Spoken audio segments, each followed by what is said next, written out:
실링팬 달 건데 도배 먼저 해야 될까요? 아니면 조명 작업부터 먼저 해야 될까요? 전기 기사님이 2번 방문하시기 때문에 작업 비용이 2번 발생하는, 웬만하면 도배 기사님도 실링팬을 다룰 수 있는 기사님으로 하시면. 안녕하세요, 휘이 실링팬 휘이 언니입니다. 오늘은 실링팬 시공 순서에 대해서 이야기해 볼까 해요. 가장 많이 물어보시는 질문이 실링팬 달 건데 도배 먼저 해야 될까요? 아니면 조명 작업부터 먼저 해야 될까요? 이 질문을 많이 하세요. 대부분 이사하시면서 전체 리모델링까지 생각하시는 분들이 이런 질문 많이 하시는데요. 실링팬 시공 순서에 대한 내용 오늘 자세하게 알아보도록 하겠습니다. 방법은 도배사가 실링팬을 조립할 수 있느냐 없느냐 이렇게 2가지로 나뉩니다. 대부분의 도배 전문 기사님들이 실링팬 조립을 하시기 어려워하세요. 그래서 고객님들이 많이 서치해보시고 아시는 방법이 1차로 그 전기 기사님이 들어오셔서 타공 그리고 조명 작업하고 실링팬 작업까지 다 하고 나가시고요. 2차로 도배 기사님께서 들어오셔서 실링팬 그 날개랑 바디 부분만 탈거해서 도배를 하고 그 다음에 다시 조립까지 해주셔가지고 2차로 나뉘게 됩니다. 첫 번째 방법은 전기 기사님이 2번 방문하시기 때문에 작업 비용이 2번 발생하는 방법이 있습니다. 그래서 도배 기사님들한테 꼭 실링팬을 다룰 수 있는지, 실링팬이 달린 상태에서 도배를 할 수 있는지를 물어보시는 것이 좋을 것 같고요. 그리고 우리가 이사를 하면서 여기저기 많이 줄눈 시공이라든지 뭐 냉장고 리폼장 이런 것들도 많이 작업을 해야 되기 때문에 많은 시간을 회사를 빼면서 기사님들과 만나는 시간을 많이 늘리기가 부담스러워요. 그러니까 웬만하면 도배 기사님도 실링팬을 다룰 수 있는 기사님으로 하시면 시간적인 절약도 가능하고 출장비에 대한 부분도 절약이 가능하다는 점 인지해 주시면 됩니다. 결론적으로 말을 하자면 도배는 마감이니까 마지막에 하는 게 좋은데, 다만 도배 기사님께서 실링팬을 못 다루시면 전기 기사님이 도배 앞뒤로 방문하셔야 된다는 점. 살고 있는 집에도 다운라이트 작업하는데 그냥 깔끔하게 도배 먼저 하고 전기는 나중에 작업하면 안 되나요? 이렇게 질문하시는 고객님들도 계세요.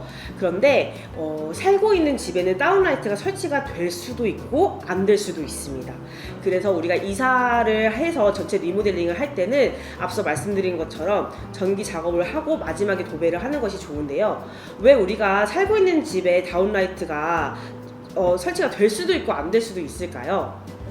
천장과 천장 안쪽 사이에 그 간격을 우리가 알아야 돼요. 완전 구축 같은 경우에는 천장과 천장 안쪽의 사이가 굉장히 좁거든요.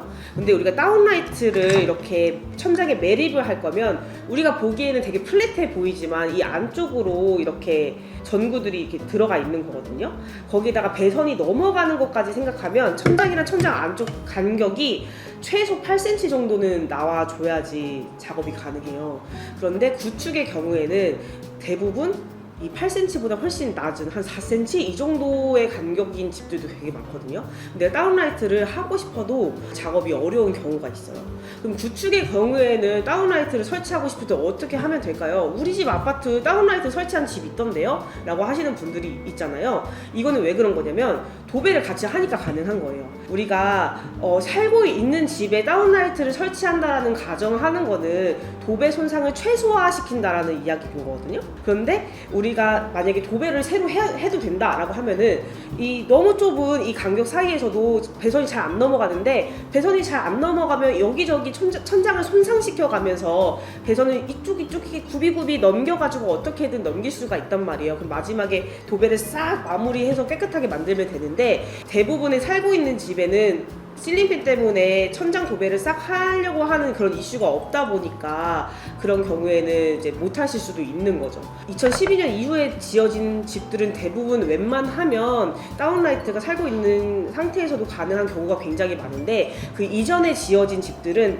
나중에 도배를 같이 하지 않으면은 다운라이트를 도배하고 나서 설치하는 거는 어려운 경우도 되게 많아요. 그래서 그런 경우에는 도배까지 같이 해주셔야 된다는 거를 알아주셔야 합니다.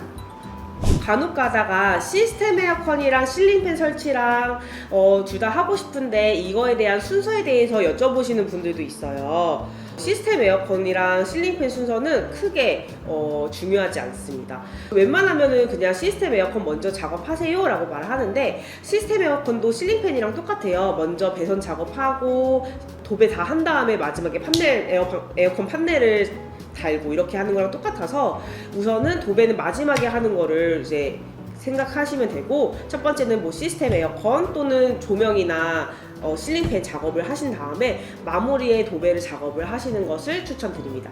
시스템 에어컨을 설치할 때도 우리가 크게 네모나게 타공을 해야 하고, 그 다음에 배선 작업을 한 다음에 도배하고 나서 시스템 에어컨 마지막에 판넬을 붙이거든요. 그래서 우선 실링팬이랑 에어컨은 크게 이제 순서에 제약을 두지 마시고, 단 시스템 에어컨이랑 실링팬 같은 날에 작업하시는 거는 웬만하면은 이제 비추천드리고요. 왜냐하면 기사님들끼리 다 배선을 만지시는데 작업을 하시면서 동선이 이제 꼬일 수 있기 때문에 시스템 에어컨 기사님이 빠지시고 나서 실링팬 기사님이 들어가시거나, 아니면 실링팬 기사님이 들어가신 후에 빠지시고 나서 시스템 에어컨이 들어가시거나, 이렇게만 동선이 꼬이지 않도록 스케줄 조절을 해주시면은 작업은 잘 완성이 될 것 같아요. 그래서 우리가 중요한 거는 도배만 마지막에 진행하시는 걸로 잘 인지해 주시면 되겠습니다. 자, 오늘 실링팬 설치 시공 순서에 대해서 이야기 나눠봤습니다. 전기기사님이 하는 이야기, 그리고 도배기사님이 하는 이야기, 실링팬 업체가 하는 이야기가 다 달라서 설치 시공 순서에 대해서 혼란이 있으셨던 고객분들 참 많으셨을 텐데요. 오늘 제가 하는 이야기가 도움이 되셨으면 좋겠습니다. 오늘 이야기를 듣고도 조금 궁금하신 부분이 더 있거나 도움이 필요하신 부분이 있으면 언제든지 휘인 실링팬 카카오톡 채널로 연락 주시거나 저희 본사로 연락 주시면 저희가 성심성의껏 답변 도와드리도록 하겠습니다. 댓글로도 궁금한 내용 많이 남겨주시면 저희가 콘텐츠 다양하게 한번 찍어보도록 하겠습니다. 시청해주셔서 감사합니다.